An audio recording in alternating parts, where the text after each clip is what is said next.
Юснатин Ю, Надежда П, Ирина С и Людмила. Огромное вам спасибо за то, что вы помогаете мне. Огромное вам спасибо за ваши донаты. И если кто-нибудь из вас не понимает, о чем речь, то вот скриншот с моего поста в Телеграме. Можете перейти по ссылке в описании на мой Телеграм и прочитать, что да как. Огромное вам спасибо за вашу помощь. Мы уже собрали, как ни странно, 12 тысяч.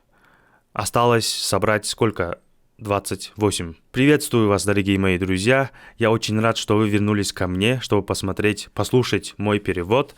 Я должен вам сообщить, что Сэм Джонсон, вы его знаете, он один из первых, кто делал реакции на Димаша, правда мало. Он будет делать реакцию, но больше он будет делать анализ. Тут присутствует реакция, да, но он больше будет делать анализ, поэтому если вы хотите посмотреть его реакцию, то вам нужно будет очень много перематывать. Но если вы хотите послушать его анализ, то добро пожаловать, будьте моими гостями. Давайте начнем. Привет, меня зовут Сэм Джонсон, я преподаватель по вокалу. Сегодня я буду делать реакцию и анализ выступления Димаша с песней Sinful Passion.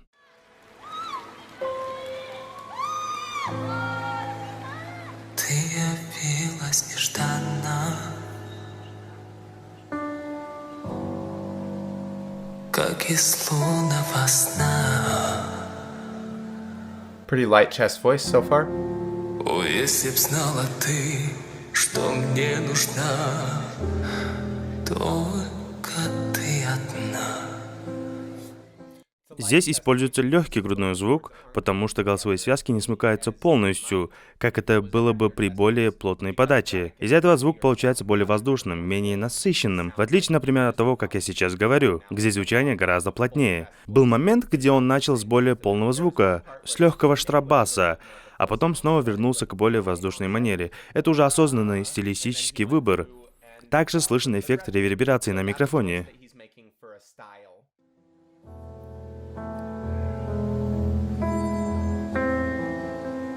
Линии долгие лилии, были ночи без сна. It's a nice keyboard. Но в стуже сердце озарило, как весна. Только ты одна.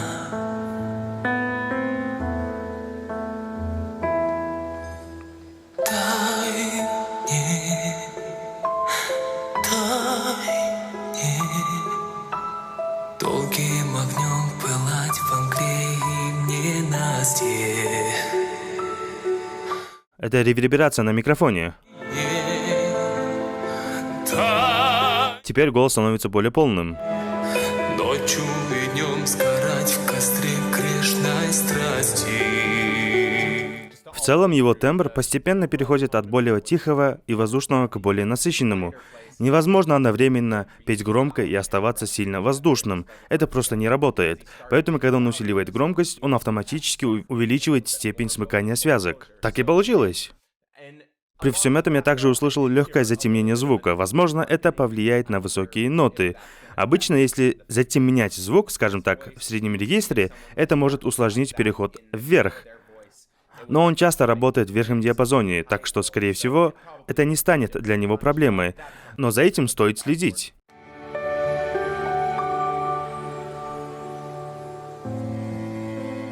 Ночь сомкнула ресницы. Then it just gets Дальше он поет более воздушно, уже в верхнем регистре.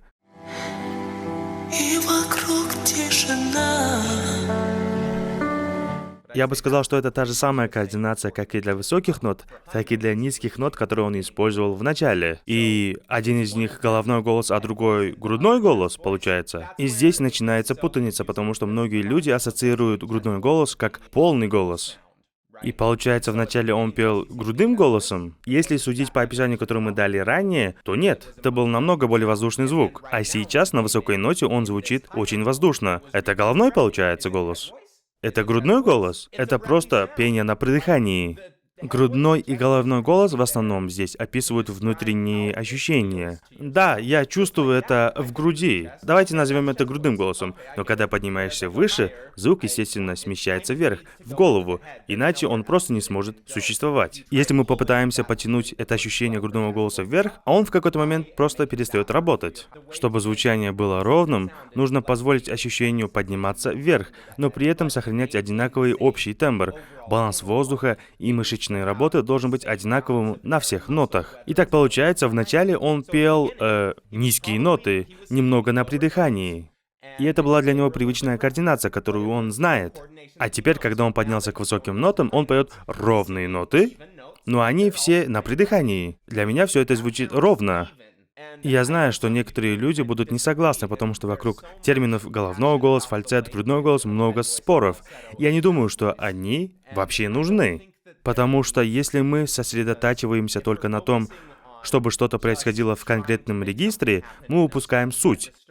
Мы не думаем о том, каким должен быть общий звук. Если убрать всю техническую часть, то, по идее, мы должны думать о том, какие должны быть ощущения в песне. Я прав? Я как Алан говорю, а не как Сэм. Вы можете настраивать общий звук только когда изучаете вокал на базовом уровне. Когда вы уже выражаете себя, если вы думаете, мне сейчас нужно петь именно грудным голосом, значит, вам нужно больше повторений и практики. Фокусируясь только на грудном голосе.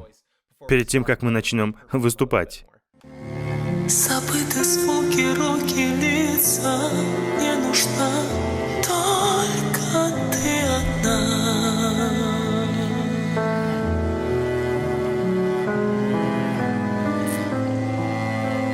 Околдован тобою,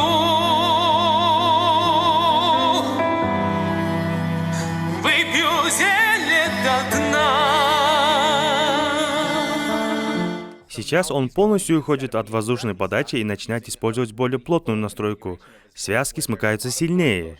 Не настолько, чтобы звук стал тяжелым и напряженным, но достаточно, чтобы он стал насыщеннее.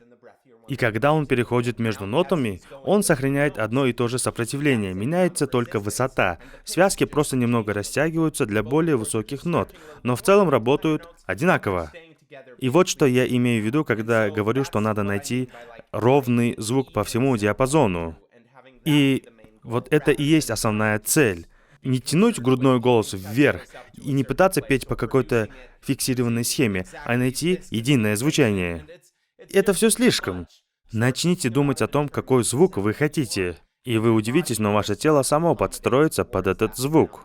И опять-таки, главная задача, чтобы высокая нота не звучала иначе, чем низкая, чтобы все было примерно одинаково. И Димаш в этом плане очень силен. Он умеет сохранять одинаковый тембр по всему диапазону и осознательно выбирает, когда менять окраску, чтобы передать эмоции. Visa Crockett помогает с визами и грин-картами в США. Вам бесплатно оценят кейс, а по вот этим видам виз оплата после результата. Подробнее в описании. И ты вернешь меня из бездны в этот мир, только ты одна.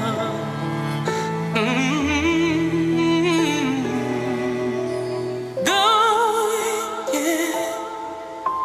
Дальше он использует ту же настройку, что и при хамминге. Хамминг хорошо подготавливает звук. Он открывается, потом немного ослабляет подачу, но не делает ее воздушной. Звук просто становится тише, при том же уровне контроля. Хамминг — это «хм». И это очень важный момент, потому что можно менять громкость, не меняя степень смыкания. А также можно менять и высоту, тоже без потери контроля. А вот когда меняется уровень сопротивления, тогда звук становится либо тяжелее, либо легче. Долгим огнем пылать в мгле и в ненастье.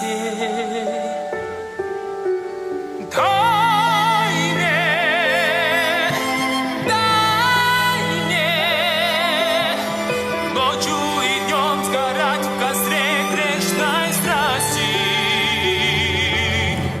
Также вы можете заметить, я вот заметил, именно в этом его выступлении, что темные гласные он использует только в среднем диапазоне, примерно до ноты ля.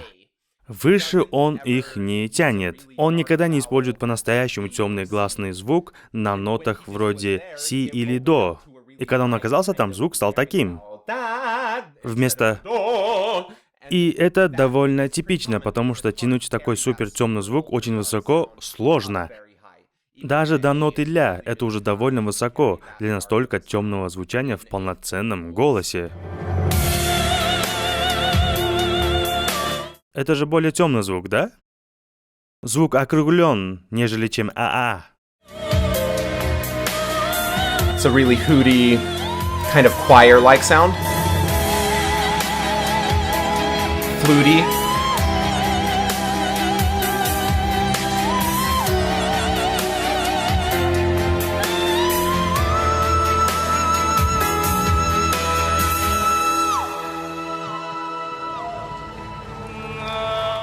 Тут есть пару эффектов, и они звучат круто. Он поднялся до ми. Было ощущение, что он пытался добавить вибрато в какой-то момент.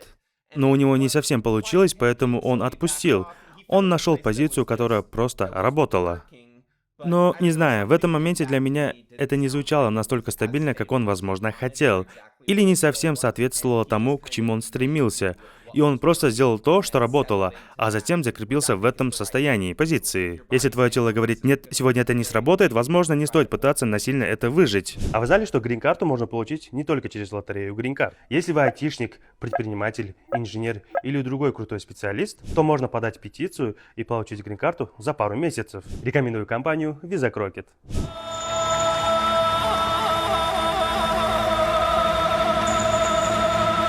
Это круто!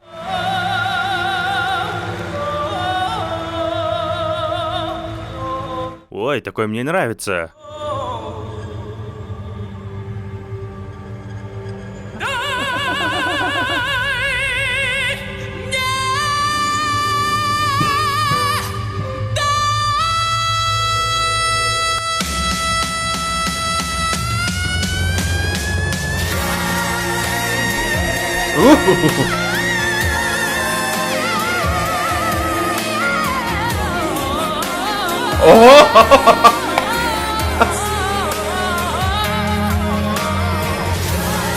Какая безумная гибкость голоса!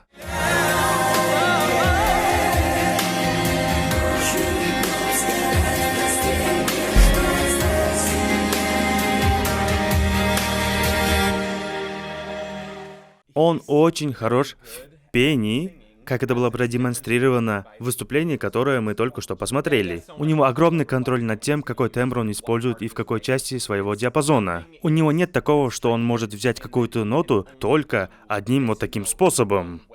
У него множество вариантов, и он не боится это показывать, переключаться между разными вариантами звучания. Одна вещь, которую я заметил, это когда он хочет, чтобы звук был более классическим, он немного утяжеляет ее, делает более округленным. Внизу это звучит как «о», а не как «а». И как только он поднялся до ноты «ля», особенно к ноте «ля диез», он начинает расширять звук, и он переходит в более такой звук. Я думаю, что это, по сути, единственный способ петь настолько высоко и при этом сохранять сбалансированное и полноценное звучание. Особенно для мужчины, если он хочет звучания полного голоса. Если ты попытаешься потянуть звук «о» вверх, оно сломается. У вас ничего не получится.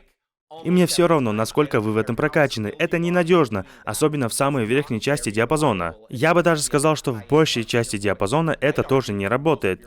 Но на столько экстремальных высоких нотах это точно не сработает. Поэтому нужно найти такие изменения, такие модификации, которые позволят сохранить нужный тембровый диапазон, не нарушая голос и не пытаясь сделать то, что в принципе не работает. Потому что это просто не работает. Так что приходится находить альтернативу. Его альтернатива слегка смещается в эту сторону. Я думаю, если бы он хотел, чтобы это продолжало звучать так же классически, как в нижнем и среднем регистре, возможно, ему стоило бы немного опустить челюсть. Вот так.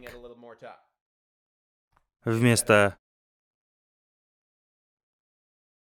Это очень маленькое изменение, но это если бы он хотел более классическое звучание. Я не думаю, что он этого хочет. Он поет поп-музыку, и он делает это очень-очень хорошо. Ребята, на этом у меня все. Огромное спасибо за просмотр, и всем пока.